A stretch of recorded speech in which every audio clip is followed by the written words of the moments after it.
Hello दोस्तों, welcome to main point study. I hope आप सारे के सारे ठीक हो। तो आज हम करने वाले हैं पार्ट 2 कक्षा 11वीं की इतिहास का, जिसका नाम है जी लेखन कला और शहरी जीवन। ओके। वैसे तो हमारी प्रथा है कि हम चैप्टर के नाम से शुरू करते हैं, बट इस चैप्टर का नाम पढ़ के हमको कुछ आइडिया लग नहीं रहा कि इस चैप्टर में हम किसके बारे में पढ़ने वाले हैं। तो मैं आपको पहले ही क्लियर कर दूं कि इस चैप्टर में है ना, हम एक जगह के बारे में पढ़ेंगे जिसका नाम है जी मेसोपोटामिया। ठीक है। बड़ा सिंपल है ना। देखो, बेसिकली इस चैप्टर में हम ये पढ़ने वाले हैं कि मेसोपोटामिया कहाँ पर है। ठीक है। मेसोपोटामिया में किस किस तरह के लोग रहते थे, यहाँ पर घर किस टाइप के होते थे। ठीक है। यहाँ पर नदियाँ होती थी तो कौन सी नदियाँ होती थी, नाम क्या थे उन नदियों के। यहाँ पर जलवायु कैसी थी, यहाँ पर पहाड़ थे, पठार थे, रेगिस्तान वाला इलाका था, क्या था, उसी चीज के बारे में हम इस चैप्टर में पढ़ने वाले हैं। ठीक है जी। चलो जी, चैप्टर की शुरुआत कर देते हैं। तो पहली लाइन लिखी हुई है कि शहरी जीवन की शुरुआत मेसोपोटामिया में हुई थी। तो ये माना जाता है कि सबसे पहले शहरी जीवन की शुरुआत है ना मेसोपोटामिया में हुई थी। अब इसका क्या मतलब है मैं आपको बता दूं। पुराने टाइम में, बहुत पुराने टाइम में ना, गांव गांव बेसिकली उन इलाकों को कहा जाता था जहां के लोग सारा का सारा काम अपना खुद करते थे। अब इसका क्या मतलब है, जैसे कि मान लो कोई इलाका है, बहुत बहुत पुराना टाइम में क्या होता था, वो इलाका जहाँ के लोग सारा का सारा काम अपना खुद करते हो। जैसे कि एक ही बंदा अगर उसे खाना चाहिए तो खेती भी खुद करेगा, दूध चाहिए तो वो जानवरों को खुद पालेगा, अगर उसे औजार चाहिए तो लोहे का काम भी वो खुद करेगा। तो गांव बेसिकली वो क्षेत्र होते थे जहां का जो बंदा है वो अपने सारे के सारे काम खुद करता था। बट धीरे धीरे उसके बाद क्या हुए, शहर बनने लग गए। ठीक है। शहर बनने लग गए। शहर क्या होते हैं, शहर की सबसे बड़ी खासियत ये होती है कि यहाँ पर जो काम होता है ना वो डिवाइडेड होता है। जैसे अगर कोई बंदा लोहे का काम अच्छा करता है ना, तो वो सिर्फ लोहे का काम ही करेगा, उसको सारे काम करने की जरूरत नहीं है, वो सिर्फ अपना लोहे का काम करेगा। बाकी जिनको लोहे का काम करवाना है वो उसके पास आएंगे और उसकी जगह उसको कुछ पैसे देंगे। तो जो लोहे का काम अच्छा करता है वो लोहार, जो सोने का काम अच्छा करता है सोनार, जो औजार का काम अच्छा करता है वो औजार बनाने वाला, हथियार बनाने वाला। तो ऐसे जो है वो शहरों की यही खासियत होती है कि यहाँ पर काम बंटा हुआ होता है। जैसे कि मैं शहर में रहता हूँ। ठीक है। अगर मेरे को खाना चाहिए तो मेरे को खेती करने की जरूरत नहीं है। मैं जो खाना उगा रहा है, जो सब्जी बेच रहे हैं भैया, मैं उनसे ले लूंगा, उनका काम है सब्जी बेचना। शहर वाला इलाका है, सबका काम डिवाइडेड है, उनका काम है सब्जी बेचना, वो सब्जी बेच रहे हैं, और मेरा काम है पढ़ाना, जो कि मैं अभी पढ़ा रहा हूँ, है ना। तो शहर बेसिकली वो होते हैं जिनके जहां पर जो है लोगों के काम आपस में डिवाइडेड होते हैं, सबके काम। एक बंदे को सारे काम करने की जरूरत नहीं पड़ती। और कहा जाता है कि सबसे पहले जो शहर है ना वो हमारे मेसोपोटामिया में बनना शुरू हुए थे। यानी सबसे पहले ये सिस्टम कि जी जो जिस काम में अच्छा है वही वो काम करे, ये सिस्टम सबसे पहले मेसोपोटामिया में शुरू हुआ था। ठीक है। अब जैसे ही आप ये वर्ड मेसोपोटामिया आपने सुना होगा ना, तब आपके दिमाग में आया होगा सर अभी हम 11th क्लास में हैं, आज तक हमने किसी भी जगह का नाम मेसोपोटामिया नहीं सुना। हमने दुनिया के बहुत सारे अलग अलग जगहों का नाम सुने हैं, बट मेसोपोटामिया कभी भी नहीं सुना। मैं आपको बता दूं आपने मेसोपोटामिया कभी भी क्यों नहीं सुना, क्योंकि मेसोपोटामिया का नाम आज चेंज होकर इराक हो चुका है। ठीक है। इराक का नाम तो आपने सुना है ना। बेसिकली यह प्रदेश आजकल इराक के गणराज्य का हिस्सा है। यानी मेसोपोटामिया जो है ना वो इराक के अंदर आता है, इराक के अंदर आता है आज। या आप ये भी कह सकते हो कि इराक का जो पुराना नाम था वो मेसोपोटामिया था। ठीक है। सिंपल है ना। चलो जी, आगे बढ़ते हैं कि मेसोपोटामिया शब्द का अर्थ। आपके एग्जाम के अंदर ये बहुत इंपॉर्टेंट क्वेश्चन आपसे पूछा जाता है कि मेसोपोटामिया का अर्थ क्या है। ठीक है। जैसे कि आपको ये तो पता है मेसोपोटामिया एक जगह है, बट सर मेसोपोटामिया शब्द का कुछ मतलब भी होता है। जैसे कि हमको पता है कि हमारा एक राज्य है जिसका नाम है जी पंजाब। ठीक है। तो पंजाब का मतलब क्या है, पंज यानी पांच, आब यानी पानी। तो पंजाब बेसिकली वो एरिया है जहां पर 5 नदियां बहती हैं। ठीक है। तो सर क्या मेसोपोटामिया भी का भी कुछ मतलब है या कोई बिना मतलब का ही नाम है ये? नहीं जी, मेसोपोटामिया का मतलब है। मेसोपोटामिया बेसिकली एक यूनानी भाषा का शब्द है। ये दो शब्दों से मिलकर बना हुआ है, मेसोस और पोटामस। मेसोस का मतलब होता है मध्य यानी बीच में, पोटामस का मतलब होता है नदी। ठीक है। तो वो क्षेत्र जो नदियों के बीच में बसा हुआ है उसको कहा जाता है मेसोपोटामिया। ठीक है। तो सर अभी अभी आपने बोला कि जो मेसोपोटामिया होता है वो इलाका होता है। मेसोपोटामिया बेसिकली उस क्षेत्र को कहा जाता है जो दो नदियों के बीच में बसा हुआ होता है। यानी हमारा वाला मेसोपोटामिया भी नदियों के बीच में बसा होगा। जी हाँ। हमारा जो मेसोपोटामिया है वो दो नदियों के बीच में बसा हुआ था, जिसका नाम था जी दजला और फरात। ये नदियों के नाम है। ठीक है। आपकी बुक के अंदर पिक्चर भी दे रखी होगी, ऐसे करके दे रखा होगा, और ये बीच में मेसोपोटामिया, ये ऊपर दजला नीचे फरात और ये बीच में मेसोपोटामिया। ठीक है जी। अब देखेंगे हम इस चैप्टर की कुछ महत्वपूर्ण इंपॉर्टेंट बिंदु। ठीक है। चलो जी। तो मैं आपको बता दूं कि जो हमारा मेसोपोटामिया है ना, उसका जो शहरीकृत दक्षिणी भाग था ना, उसको सुमेर कहा जाता था, या उसको कभी कभार अक्कद भी कहा जाता था। पहले उसको सुमेर कहा जाता था, मैं आपको बता दूं, फिर उसको अक्कद कहा जाता था। आप बोलोगे सर पहले सुमेर क्यों कहा जाता था और फिर बाद में अक्कद क्यों कहा जाता था? ये भी बात मैं अभी आपको क्लियर कर दूं, क्योंकि पहले है ना हमारे, मैं आपको बता दूं, मेसोपोटामिया में सबसे पहले माना जाता है कि सुमेरियन भाषा बोली जाती थी। तो सुमेरियन भाषा जो बोली जाती थी तो इसलिए उस इलाके को सुमेर कहा जाने लगा। बट धीरे धीरे धीरे धीरे बाद में एक नई भाषा आ गई जिसको कहा जाने लगा अक्कदी भाषा। ठीक है, तो अक्कदी भाषा ने सुमेर भाषा की जगह ले ली, यानी सारे के सारे लोग ऑलमोस्ट अक्कदी भाषा बोलने लग गए। तो फिर इस इलाके का नाम जो है वो अक्कद पड़ गया। ठीक है, तो पहले सुमेर भाषा आई थी यहाँ पर और उसके बाद जो है वो अक्कद भाषा आई थी यहाँ पर, और इसी वजह से पहले जो है वो सुमेर नाम पड़ा, इसका बाद में अक्कद नाम पड़ा आपको इसका। ठीक है, चलो जी, आपको ये भी क्लियर हो गया।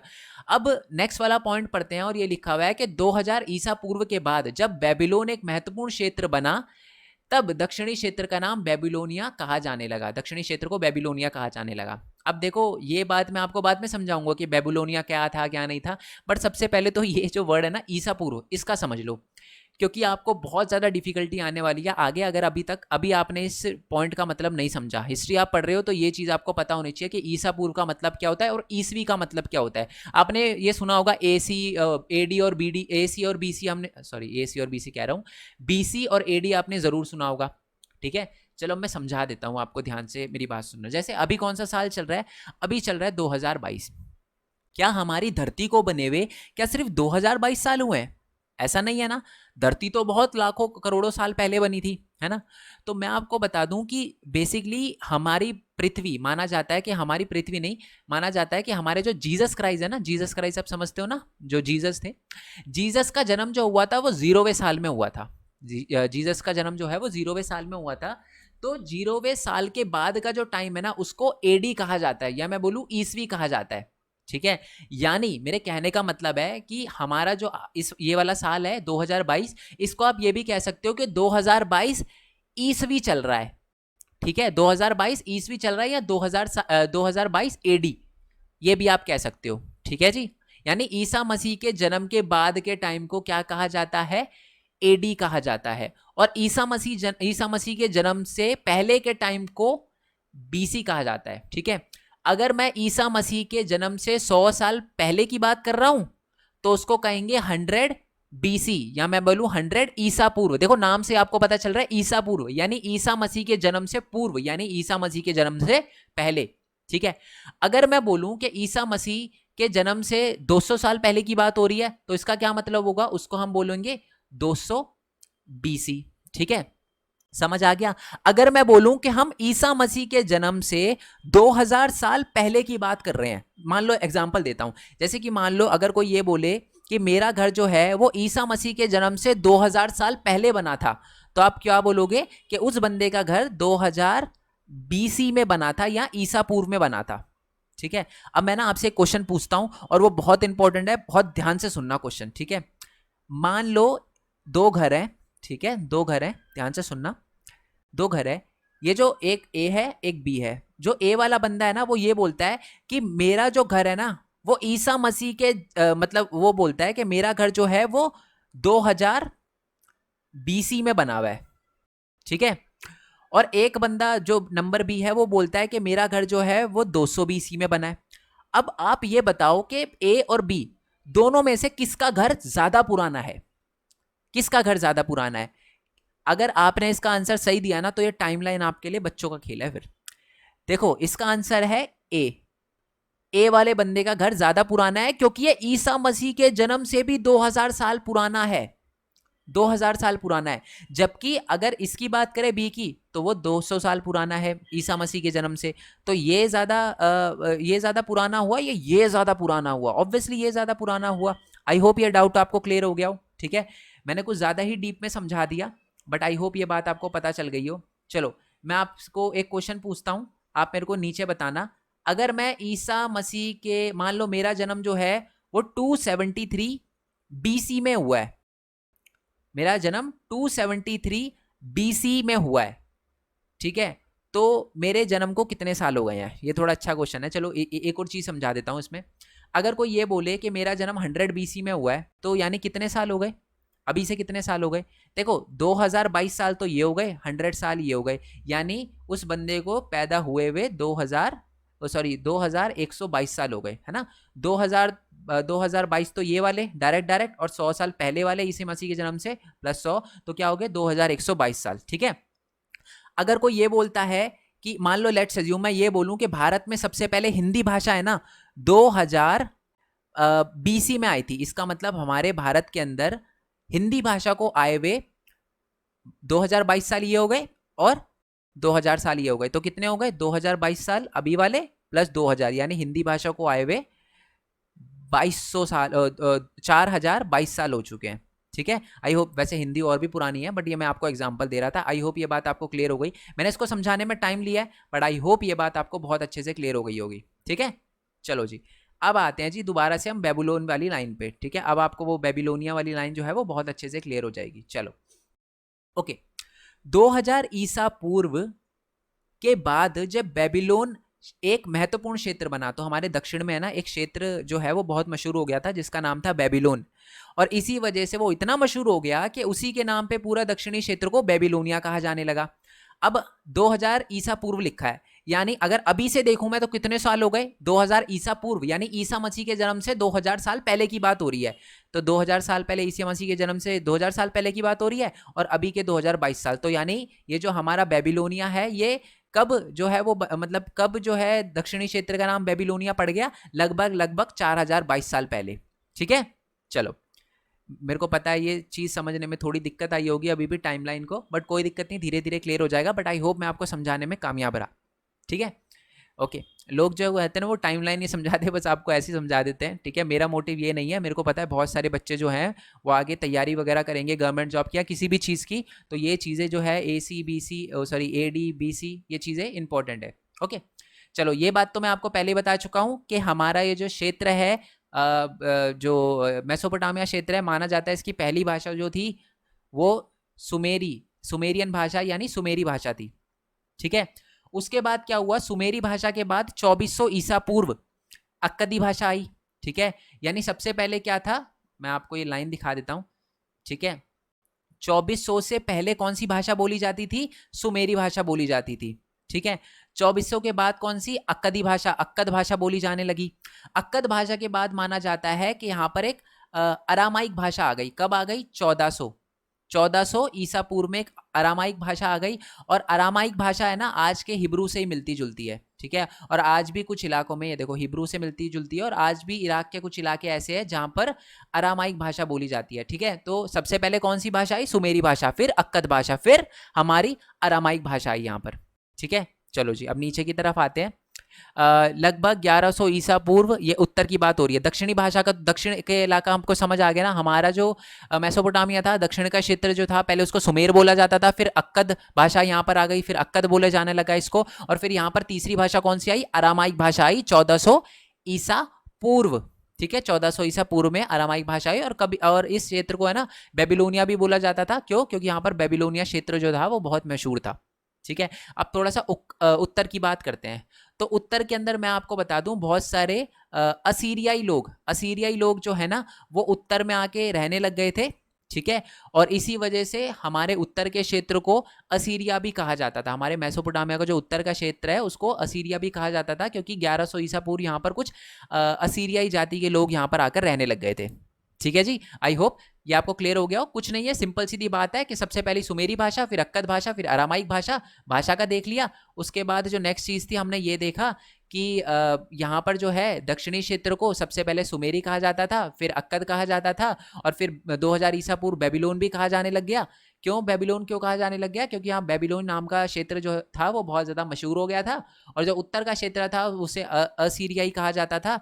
क्यों, क्योंकि यहाँ पर असीरियाई जाति के लोग आकर रहने लग गए थे। ओके, चलो अब क्वेश्चन हमारे दिमाग में सबसे पहले आता है, सर आप तो 4000 साल पहले और आज से 2000 ईसा पूर्व के टाइम की बात कर रहे हो, तो सर आपको ये बात पता कैसे चली, मतलब जो बुक लिखने वाले थे उनको ये बात पता कैसे चली, हमें मेसोपोटामिया के बारे में पता कैसे चला।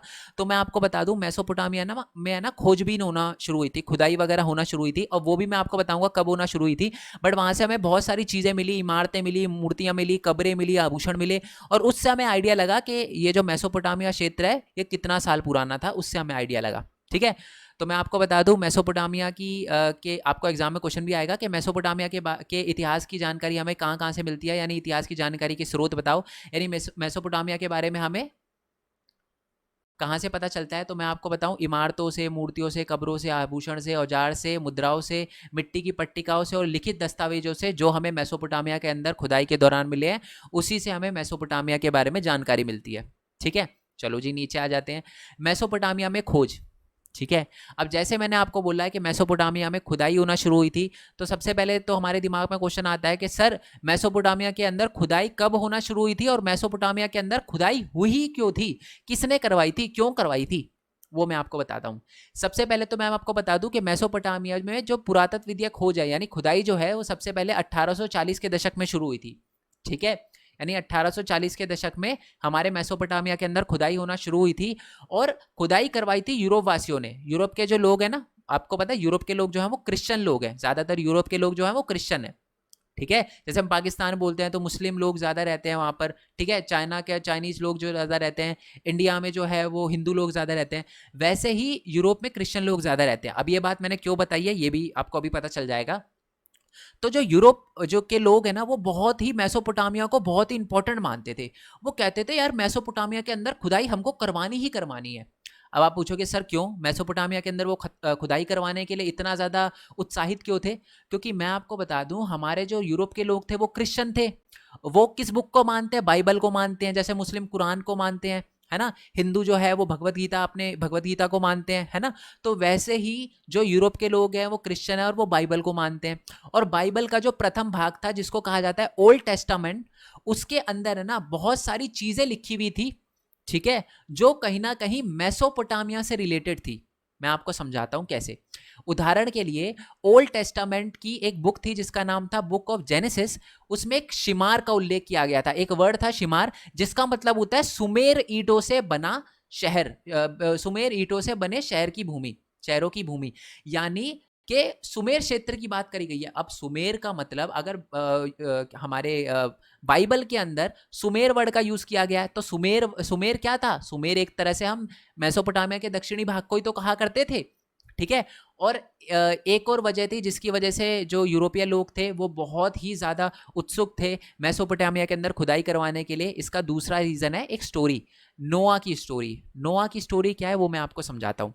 माना जाता है कि जब पूरी दुनिया में फ्लड आने वाली थी, ये मैं आपको क्रिश्चियन माइथोलॉजी के अकॉर्डिंग बता रहा हूँ, तो क्रिश्चियन का मानना ये था, जो हमारे यूरोपीय लोग थे वो बाइबल को मानते थे। तो बाइबल में ना एक डिस्क्रिप्शन दे रखा था और बता रखा था कि पूरी दुनिया में ना एक टाइम पर बाढ़ आने वाली थी।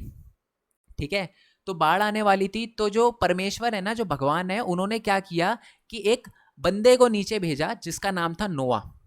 ठीक है, उस बंदे को भेजा, तो उस बंदे ने क्या करा, एक बहुत बड़ी सी नाव बनाई और पूरी दुनिया में जो अलग अलग जाति है ना उनका एक जोड़ा जोड़ा रख लिया। जैसे इंसान, एक मेल एक फीमेल को नाव में बिठा लिया।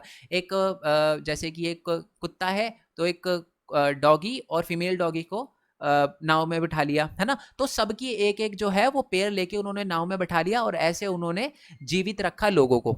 ठीक है, अब ये मैं आपको क्यों बता रहा हूं, क्योंकि बिल्कुल सेम स्टोरी हमें मेसोपोटामिया के अंदर भी देखने के लिए मिलती है। मेसोपोटामिया के अंदर भी बिल्कुल सेम स्टोरी के बारे में बताया जाता है, बट दिक्कत यह है कि मेसोपोटामिया के अंदर जो हमारा हीरो है यानी नोआ, उनका नाम जो है वो चेंज है। नोआ को जियोशूद्र कहा जाता है और उतना पिष्टिम कहा जाता है।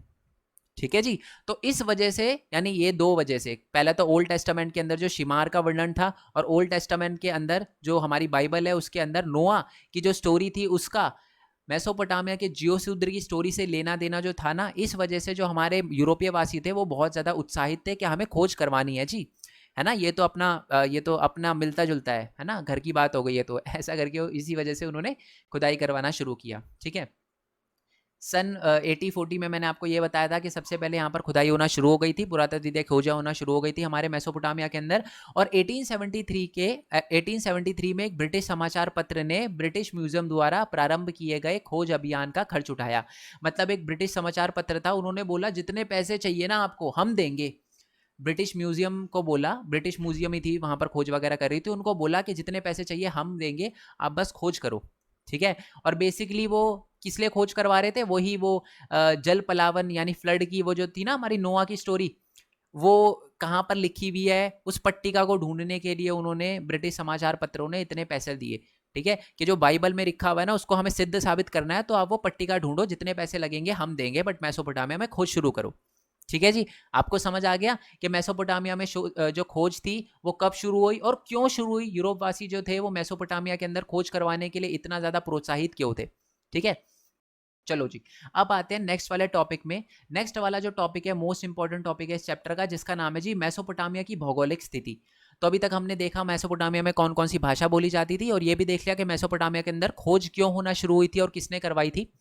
अब हम देखेंगे कि मेसोपोटामिया की भौगोलिक स्थिति, यानी ये जो हमारा पुराना मेसोपोटामिया था ना, वहां पर पहाड़ थे, पठार थे, किस क्षेत्र में क्या था, फसल खेती होना कब शुरू हुई थी, ये हम देखेंगे। ठीक है, तो मैं आपको बता दूं कि मेसोपोटामिया की भौगोलिक स्थिति का स्थिति नीचे निम्नलिखित है।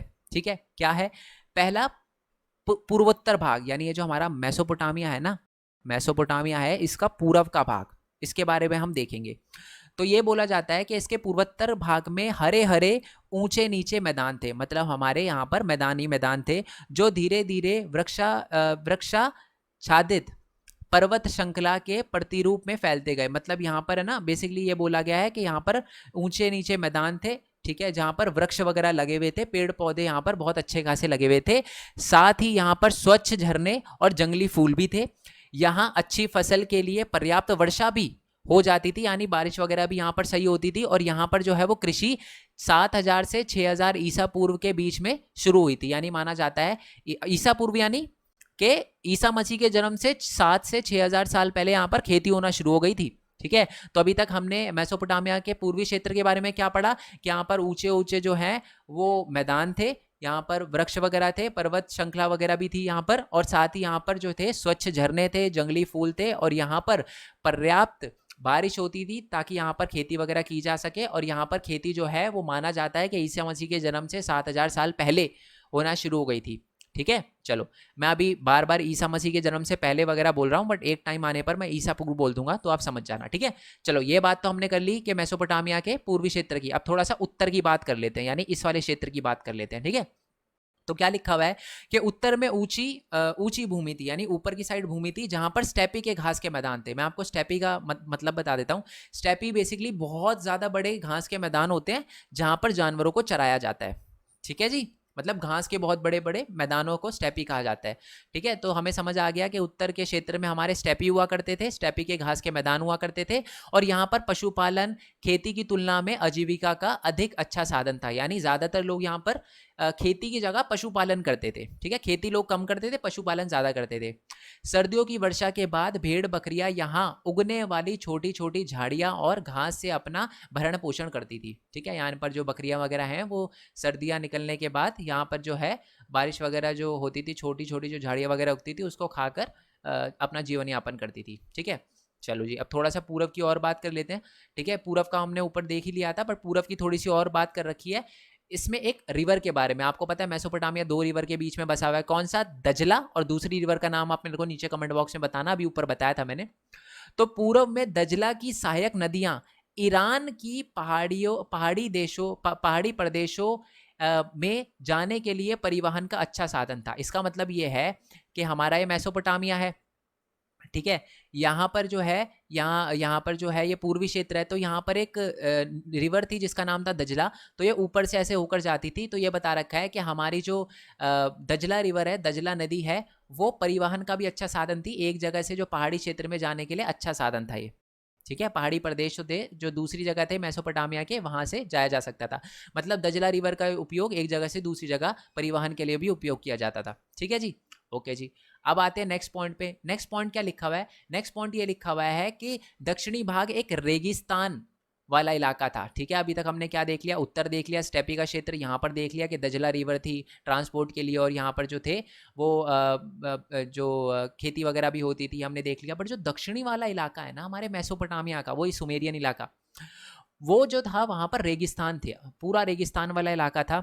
और यहाँ वह साधन है जहाँ सबसे पहले नगरों और लेखन प्रणाली का विकास हुआ, और माना जाता है यहीं पर सबसे पहले नगर वगैरह बनने शुरू हुए थे, यहीं यहाँ पर सबसे पहले शहरीकरण हुआ था। लेखन प्रणाली यानी लिखने का सिस्टम भी सबसे पहले हमारे मेसोपोटामिया के दक्षिणी भाग में हुआ था। इसका भी 1 मार्क्स में क्वेश्चन आ सकता है।